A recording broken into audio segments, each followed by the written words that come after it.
আসসালামু আলাইকুম এভরিওয়ান। কি মনে করছেন বিমানের চেয়ারে আছি? না ভাই, এটা হলো ইলিশা টু ঢাকা রুটের যে লঞ্চ আছে, এই লঞ্চে আছি। ভিআইপি কেবিন যেটাকে বলে, এই ভিআইপি কেবিনে আছি।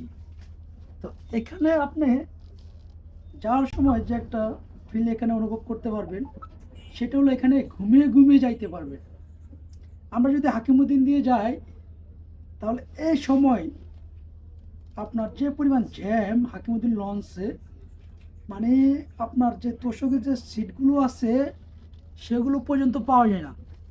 এবং এখানে যদি আপনি আর একটু মানে সিস্টেমে এরকম বসেও যাইতে পারবেন, যে পর্যায়ে মন চায় সে পর্যায়ে এখানে আপনি নিজের মন মতো করে আপনি এখানে যাইতে পারবেন।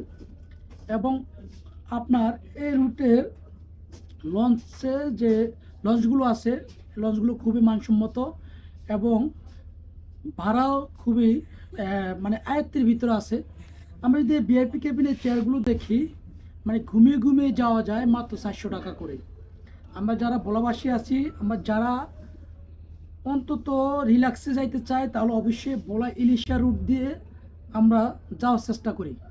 কারণ এখানে আপনার সব সময় একদম 10টা 20 পর্যন্ত, রাত্রে 10টা 20 পর্যন্ত এই রুটে লস আছে।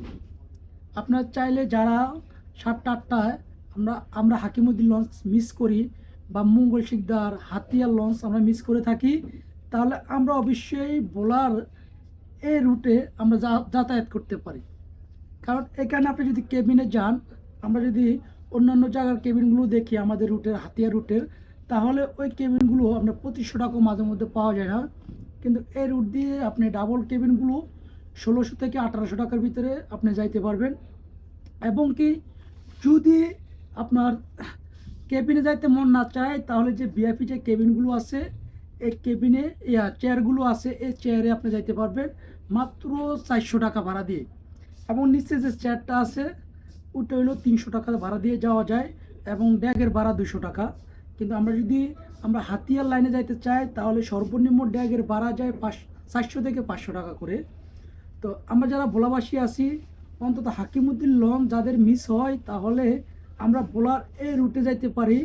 এই রুটে লঞ্চ রাত্রে 10টা 20 পর্যন্ত চলে, মাঝে মধ্যে 10:30 পর্যন্ত এই লাইনে লঞ্চ চলে থাকে। সবাই ভালো থাকবেন, আমার জন্য দোয়া করবেন। আল্লাহ হাফেজ, আসসালামু আলাইকুম।